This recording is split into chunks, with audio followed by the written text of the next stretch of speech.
मांगा versus anime, इन दोनों में से सबसे बेहतर कौन सा है? ये बात आप सभी लोगों के दिमाग में तो कभी ना कभी आया ही होगा और बहुत लोगों के दिमाग में तो ये भी आया होगा कि मांगा और एनिमे से कौन सा देखना चाहिए, कौन सा बेहतर है और कौन सा सबसे बेहतर फील देगा। सो हे लेजेंड्स, व्हाट्सअप, स्वागत है आपका एक बिल्कुल नई वीडियो में। आज की वीडियो में हम बात करने वाले मांगा वर्सेस एनिमे से रिलेटेड कुछ ऐसे फैक्ट्स और चीजें जो कि आपको जानना चाहिए। आज के टाइम पे देखा जाए तो मांगा रीडर्स बहुत ही ज्यादा बढ़ चुके हैं और साथ ही साथ एनिमे लवर्स भी, और इन दोनों फैन बेस में ही बहुत ही ज्यादा फाइट्स भी होता रहता है क्योंकि मांगा एक ऐसी चीज है जहां पे आप लोगों को सब कुछ पहले से ही पता चल जाता है और एनिमे कुछ देर बाद आता है, इसीलिए बहुत कुछ अनरिवील रहता है। इसीलिए बहुत समय ऐसा भी होता है जो एनिमे लवर्स है वो मांगा रीडर से बहुत ही ज्यादा दूर रहना चाहते हैं क्योंकि उन लोगों को लगता है कि वो लोग स्पॉयलर्स दे देंगे, और जो कि एक्चुअली होता भी है। तो अगर मैं इस टॉपिक के थोड़ा डीप जाऊं तो मुझे पहले बताना होगा मांगा क्या होता है और एनिमे क्या होता है। मैं आप लोगों को इस टॉपिक के बारे में ज्यादा नहीं बोलने वाला कि मांगा और एनिमे क्या क्या होता है क्योंकि आप लोगों को तो पता ही होगा। मैं आपको एक शॉर्ट इंट्रो दूंगा और आपको बताऊंगा कि क्यों ये दोनों अलग फील्स देते हैं। तो पहले बात करते हैं मांगा के बारे में। आप सब लोग कॉमिक्स को तो बहुत ही ज्यादा अच्छे से जानते ही हैं और मैं बता दूं मांगा इससे थोड़ा सा अलग है और इसके बारे में मैं कभी और बताऊंगा। फिलहाल तो मैं ये बता दूं मांगा जो टर्म है उसका एक्चुअल मीनिंग है whimsical पिक्चर्स, जो कि डिस्क्राइब करता है जापानीज कॉमिक्स को। और सच कहूं तो आप लोगों को हर एक जॉनर का एक अलग अलग मांगा मिल जाएगा, जैसे action packed, adventure, romance, comedy, सबके अलग अलग मांगा रिलीज हो चुके हैं आज के दिन में। और अगर मैं बात करूं कॉमिक्स और मांगा के डिफरेंस के बारे में तो मैं ये बता दूं कॉमिक्स और मांगा में जो थोड़े माइनर डिफरेंसेस होते हैं वो है ज्यादातर कॉमिक्स कलर्ड वर्जन में आता है जहां पे मांगा actually black and white versions में, और कुछ ऐसे मांगा होते हैं जो कि स्पेशल एडिशंस में होते हैं, वो ही सिर्फ कलर्ड एडिशंस में आते हैं। और सबसे इंपॉर्टेंट बात, जापानीज मांगा में उसका सबसे इंपॉर्टेंट रोल प्ले करता है उसका आर्ट स्टाइल, जिसको देखने के लिए बहुत सारे लोग एक्साइटेड रहते हैं और उनके जो प्लॉट्स होते हैं वो तो अलग ही लेवल पे जा चुका है। और अगर वहीं पे अगर बात करें अमेरिकन कॉमिक्स या इंडियन कॉमिक्स के बारे में तो ज्यादातर इंडियन कॉमिक्स और अमेरिकन कॉमिक्स बच्चों के लिए बनाया जाता है जो कि एक्चुअली फनियर वे में दिखाए जाने वाले पिक्चर बुक्स होते हैं। हम मानते हैं कि इंडियन और अमेरिकन कॉमिक्स में भी बहुत सारे अलग अलग जॉनर्स हैं जहाँ पे एक्शन सीक्वेंस भी आपको मिलेगा, बट ज्यादातर कॉमिक्स आपको सिर्फ बच्चों के लिए ही मिलेगा। तो ये थे कुछ बात मांगा से रिलेटेड। और अब बात करते हैं एनिमे के बारे में। एनिमे क्या होता है? एक्चुअली ये मांगा का एक अलग सा रिप्रेजेंटेशन होता है जहाँ पे आप लोगों को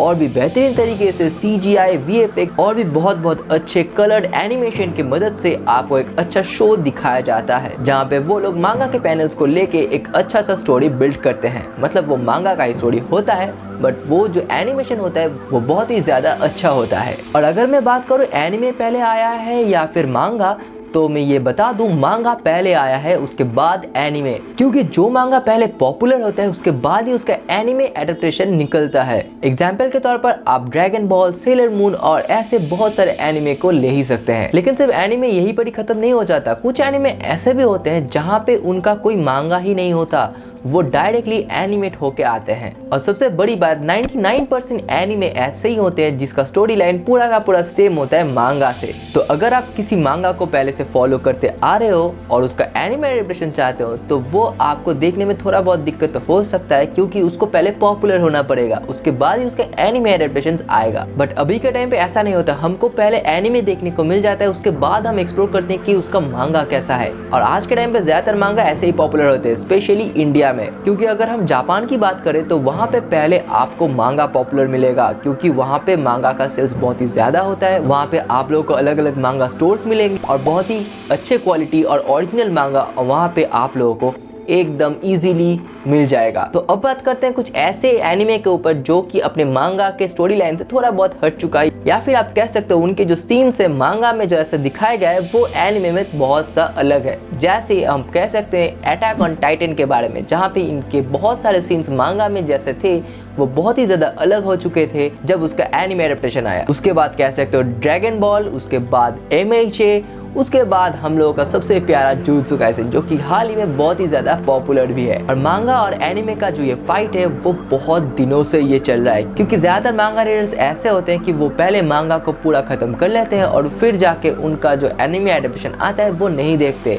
और एनिमे लवर जो सिर्फ एनिमे देखते हैं कि कोई भी मांगा वो नहीं पढ़ते, वो सिर्फ एनिमे ही को फॉलो करते हैं और वो उन मांगा रीडर्स से बहुत ही बच के रहते हैं क्योंकि उनको स्पॉयलर्स मिल जाएगा, जैसे कि मैंने पहले ही बताया था। तो और अगर मैं बताऊं कि मांगा फर्स्ट पहले कब ओरिजिन हुआ था, तो वो ओरिजिन हुआ था 13th सेंचुरी में और दुनिया का फर्स्ट मांगा पब्लिश हुआ था 1902 में। और जो इंसान मांगा को फर्स्ट पब्लिश किया था उसका नाम है किटाजावा राकुतेन। तो और अगर मैं आप लोगों से पूछूं कि फर्स्ट एनीमे कौन सा है, तो बहुत लोग बोलेंगे कि एस्ट्रो बॉय, बट ये एक्चुअल आंसर नहीं है। फर्स्ट एनीमे आया था 1917 के 30 जून में, जिसका नाम था द डल स्वर्ड। उसके बाद आया था the world of power and women, जो कि आया था 1933 के अप्रैल 13 को। फिर आता है 1945 के अप्रैल 12 में मोमोतारो। उसके बाद नंबर 4 पे आता है 1958 के 22 अक्टूबर में द वाइट स्नेक एन्चेंट्रेस। फिर 1963 के 28 अक्टूबर में आया था टेंसुजिन 28 गो।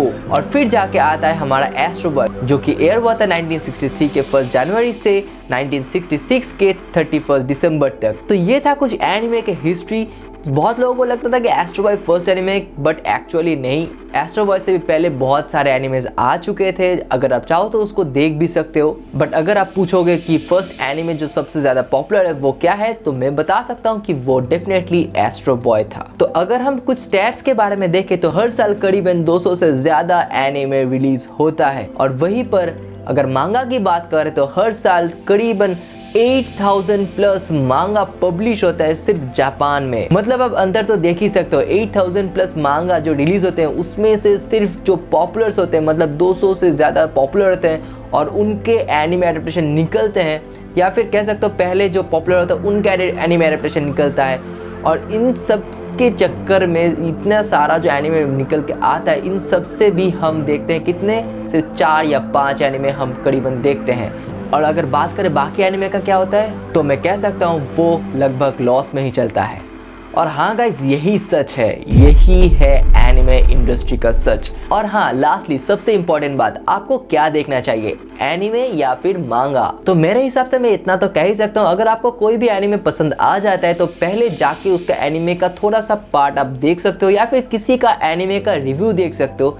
मेरे चैनल का भी देख सकते हो क्योंकि मैं बहुत सारे एनिमे का रिव्यू करता हूँ। और उसके बाद जाके आप पहले उसका थोड़ा बहुत मांगा पढ़ सकते हो, ताकि आपको थोड़ा बहुत आइडिया हो जाए, आपको स्टोरी लाइन पे और भी ज़्यादा अच्छा लगे। और अगर आपको मांगा पढ़ने का उतना ज़्यादा टाइम नहीं मिलता है तो आप एनिमे सिर्फ देख सकते हो। दोनों ही बहुत ही ज़्यादा अच्छे हैं। लेकिन मैं एक बात और बताना चाहता हूँ, जो मांगा रीडर्स इस वीडियो को देख रहे हो, प्लीज़ किसी को स्पॉइल मत करो, क्योंकि सबके अलग अलग इमोशंस होते हैं और अगर तुम उन लोगों को स्पॉइल कर दोगे तो उनके वो जो एक्साइटमेंट है वो खत्म हो जाता है। तो please don't spoil any anime lover जो मांगा रीड नहीं करते। और बाकी आपके ऊपर, आप पहले मांगा पढ़ सकते हो या फिर एनिमे भी देख सकते हो। और मांगा ऑफलाइन पढ़ना चाहिए या ऑनलाइन, इसके ऊपर मैं एक अलग सा वीडियो भी बना दूंगा। सो गाइस, आज की वीडियो बस इतना ही। वीडियो अच्छा लगा तो लाइक कर देना, शेयर कर देना अपने दोस्तों के साथ। शायद आप लोग को थोड़ा बहुत इन्फॉर्मेशन मिला होगा हमारे इस वीडियो से। और अगर मैंने कोई भी पॉइंट मिस आउट कर दिया इस वीडियो से रिलेटेड तो आप वो कमेंट में बता सकते हो, या फिर अपने ओपिनियंस भी आप हमें कमेंट में बता सकते हो। तो मिलते हैं किसी दूसरे वीडियो में, तब तक के लिए एनीमे देखते रहिए और चिल करते रहिए। सो टाटा, सी यू लेटर।